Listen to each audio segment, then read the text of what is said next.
Hello everyone, it's Zian here, and today we're going to be doing a character comparison between Sukuna and Yuji from Jujutsu Kaisen. And with that, hit that shit.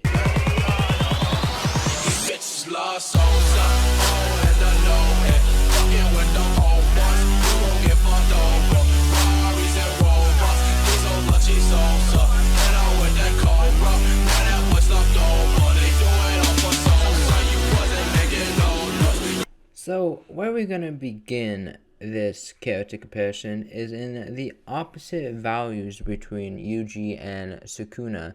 Now, the opposite of the values begins at the difference to belief in, why they want power.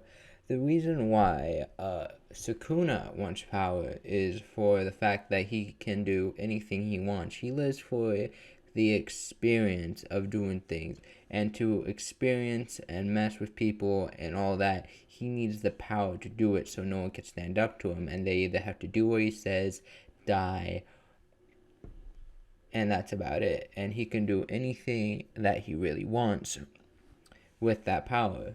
Well, Yuji, on the other hand, Yuji wants power to save people. He wants power to make sure everyone can experience their life without any trouble. Yuji wants power for not himself, but for others. Well, on the other hand, Sukuna wants his power for himself. So this brings up the fact how it's selfish versus selfless nature. Now, obviously, the selfish nature would be in Sukuna, and the selfless nature would be in Yuji. So with the selfish nature of Sukuna, it comes with the fact that he does not care about anyone but himself. He will use everyone and anyone to get what he wants.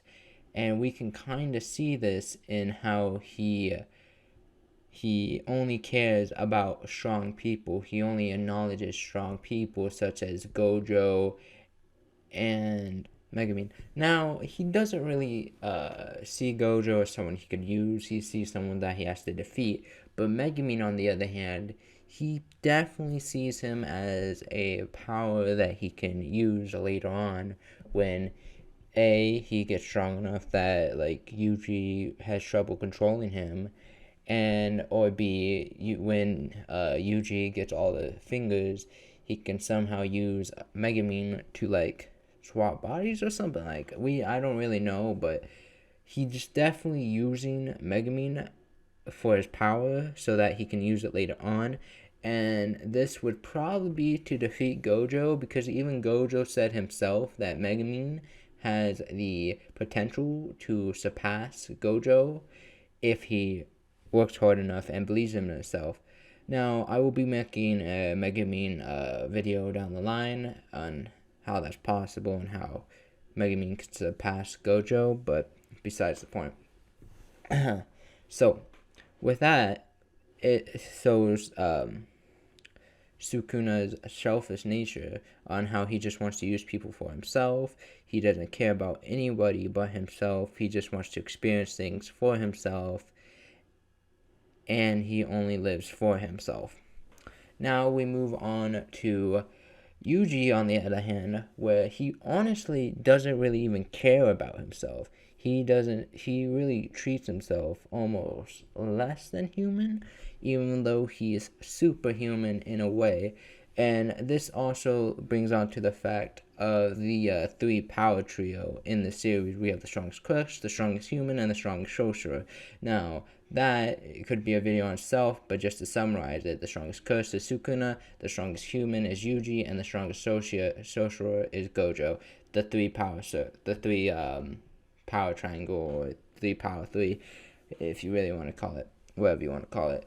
But that brings it to him, even though that he's Yuji is superhuman, even without curse energy. He's stronger than any human that doesn't have curse energy. Just by base, he was blessed with this superhuman strength. but still he sees himself less than almost everyone else. Not in a depressing way, but in a selflessness way. If you kind of understand that, he kind of lets others like tell him what to do if it's for the good of other people. That's why he's willing to sacrifice himself and get exercise after he collects all the fingers, if it comes down to that. Now, obviously, he's going to try to find a way to not be exercised and killed when he gets all the fingers. But if it comes down to it, he's completely fine and has already accepted the fact that he's going to be killed if he can't find a way to control Sukuna or kill him without him dying himself. But just for the fact that he's willing to just off himself, just when he collects all the fingers, if he can't figure out a way, it really shows that, hey, he doesn't really care. Like, as long as other people are less affected by curses and get killed less often, get to experience their full life instead of being killed by this unnatural force, and being able to live to a proper death, which I explained more in my proper death video. Go check that out after this one. But as long as people get to live to a proper death, he feels like he has fulfilled himself and is willing to die for that. And that really shows his selfless nature, just because he's willing to die for other people, not just himself. Because if he dies from collecting all the fingers of Sukuna, he gets nothing out of it. He honestly doesn't. Like, sure, he gets like a power boost each time, but at the end of the day, he's not getting nothing out of it besides a little bit of power for the time being until he dies. Now, he does not care about himself like that. He sees himself as less as human. It's the reason why he does not care that he's not getting nothing out of collecting all the fingers from Sukuna. He just cares that other people are going to be safe, which also brings in the fact that he wants to live for memory and not the experience, because he, even in the outro cutscene, I mean, not outro cutscene, but the outro sequence for Jujutsu Kaisen, you can see how Sukuna, he lives for experience, like in the moment, but Yuji, he lives for memory. He lives to remember things. And you can see this by him actually making memories in the outro sequence. He's making memories before he dies. He's making memories before he gets executed. And now this could be just so that people won't forget him and what he did, which honestly, if he does, successfully go through and collect Sukuna's fingers, it's not like anyone's going to forget him, because he took down the most powerful curse, by himself, basically. I mean, not by himself, because other people have to collect the fingers with him, but, he took down one of the strongest curses that could not be killed unless trapped in these fingers, and he took it down by sacrificing himself. So obviously no one's going to forget him, but he still wants to make those memories, which shows that he lives for the memories versus Sukuna that lives for the experience. Now, I will be taking something out of another person's video here. It's a central idea, kind of, that's really not that important, but it's something that could be seen on how Sukuna definitely had a tragic backstory, because it was shown in a study in, I think it was China, that person said. I'll leave the person's channel I'm talking about down below, by the way, but yeah, it's researched in China that people that live for experience have a tragic backstory because they don't want to look back on the memories or something like that.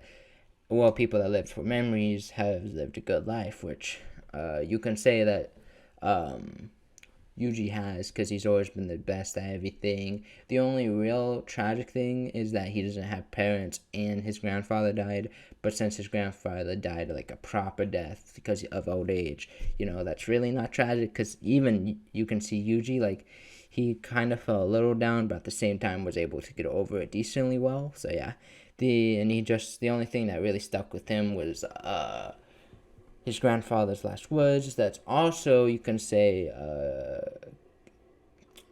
benefits his selfless nature, because his his grandpa said, like, hey, you're a very strong, even abnormally strong human. Use your strength to help others and not do it not use it for selfish reason or selfish gain, which he obviously does.